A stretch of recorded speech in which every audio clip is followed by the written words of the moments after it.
Welcome back to our special program, the first year, coming to you live from the Channel Studios in Abuja.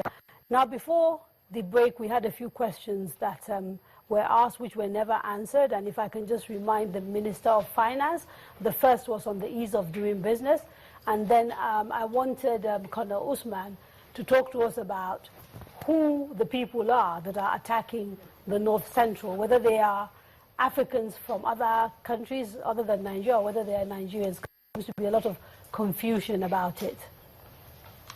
So maybe we could start with Colonel Usman. Yeah, basically there are two questions actually. The one from the publisher, right? And now the follow-up to that you've just said. Like I was saying before we went on the break, the long and short answer to your question is that everybody is concerned about the issue of cattle rustling and herdsmen committing criminal activities in many parts of the country.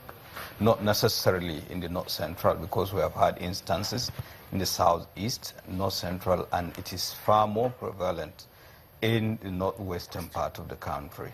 And it was because of that concern that a special operation was established, codename Operation Sharan Daji, even though it is more prevalent where the problem is more pronounced in the northwest. And it's progressing very well. If you recall, right from Kaduna State stretching to part of Sokoto, Zamfara, up to Katsina State, we have a stretch of forest moving up to Niger Republic, up to Mali, if you don't know, because of the nature of the vegetation and all the rest of the thing. And that explained to the questions that she's asking about the presence of foreigners among the cattle rearers, committing all these atrocities.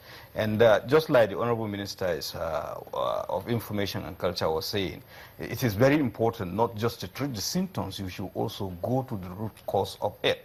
And part of it is you look at the porous nature of our various borders, and of course the cultural affiliation with some of our neighbors, not necessarily the immediate neighbors, but even far distant neighbors. For instance, Ghana, we are far away from Ghana, but the affiliation is so close. So you look at the proliferation of small arms or light weapons into the country, that virtually almost every segment of the Nigerian society is now armed. So you have to treat those issues, then come into the issue of criminality being involved by various segments of the cattle wrestlers or herdsmen, as the case may be. Okay, so just a quick question: how soon do you think we're going to see you actually take charge and take control of the situation, whereby average Nigerian does not need to worry that someone armed with an AK-47 will raid his village, kill him, and burn him to death? Well, you cannot give, close time frame for such things. And for you to say that, possibly you have lost touch with what is happening on the ground. I am the average Nigerian, I'm afraid. Yeah, you are average Nigerian. I'm not a soldier, so we are looking to you to tell us. The publisher took pain to go to Agatu. Yes. So he's an average Nigerian, and you describe No, he's a publisher. And not all, everybody. Oh, you are not average Nigerian. Well, it depends on definition and the context. And every journalist has to answer your question, like I told you, we were in Agatu. The reason being that we, first and foremost, to go and see what actually went wrong and why, and what can we do. And of course, we had answers to all these questions, to the point that there were adjustments to the deployment of the military and whatever support necessary. What I'd like to do now actually is to get in as many comments as possible. So we won't do the one and then back to the panel. We will take maybe 2-3 people, and then the panel can respond. This is just to ensure that everyone who's here gets a chance to speak.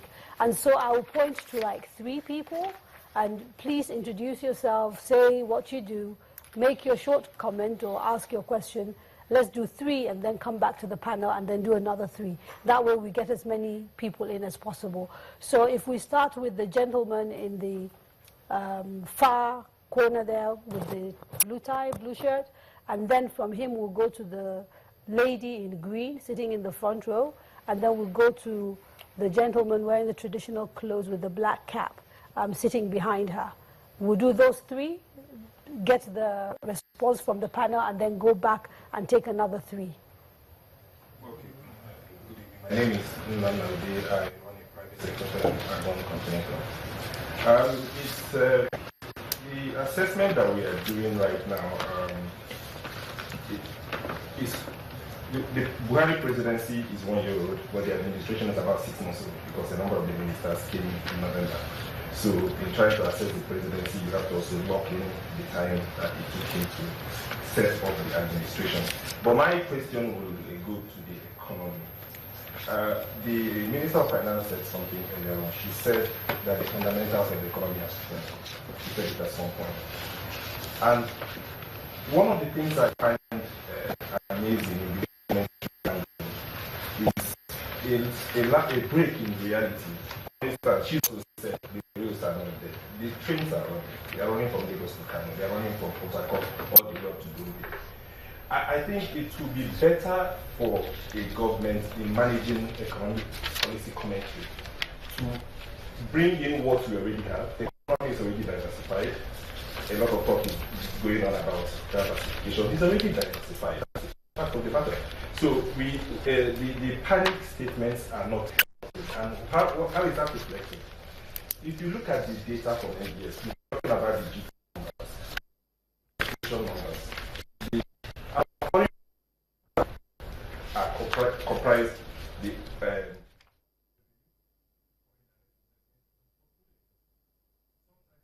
administration, the investments, foreign investments up to 30-40% of the foreign reserve. So when the foreign reserve dips, it's not just because of the fall in price oil. And what's been happening over the past 3-4 quarters is that investments are not coming in. Now, Nigeria used to be the top investment destination. Now we are number 4. And why is that so? The IMF MD said it all. Uncertainty. Investors don't like uncertainty. We have not yet seen the kind of rigorous conversation with the private sector that should have. Yet, the private sector is the engine of growth for the economy. Okay. The private sector creates the jobs. And then finally, it's also not good to hear that we have an economic management team that does not even have the private sector there. Yet, you want to create jobs that the private sector should create. Okay. So I hope she's making notes of those comments. Lady in green. My name is Fatima Kari Mohammed. I'm the coordinator and founder of the Like Minds Project, which is a non-governmental organization that works with vulnerable communities. Could you speak up, please? And I'm also a development consultant, and I currently work as an advisor to the ECOWAS Commission. So naturally, my question will first go to Colonel S.K. Osman on the issue of insecurity.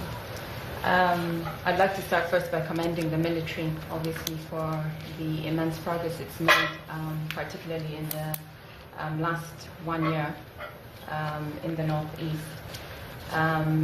But I'd also like to say, like, historically, we know that we've had challenges of security in the country from independence. It's, a number of issues that have come up. Most of it has to do with the way we address it, and unfortunately, it seems like it's been getting progressively worse. Now that we're making progress in the Northeast, for example, we're seeing obviously the issue with cattle rustling, which is not a new issue. It's something that's re-emerging. We're seeing the issues with the problems in the Niger Delta, which is also not a new issue. It's re-emerging. And unfortunately, that has also earned us a reputation of being part of the top 5 countries in the Global Terrorism Index, along with countries like Afghanistan and Syria. And I think part of the problem is there's this tendency for us to be reactive as opposed to being proactive when it comes to these issues. And I'll go back to the issue of the Northeast.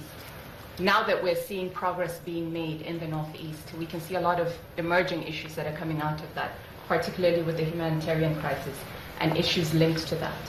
And my question to you basically is, don't you think it's time for us to change the approach and kind of change paradigms, particularly where addressing these issues are concerned? Historically, we can already predict certain things that are going to happen. can't we already start thinking about potential issues and start addressing them? And don't you think that is part of the reason why we have most of these issues re-emerging?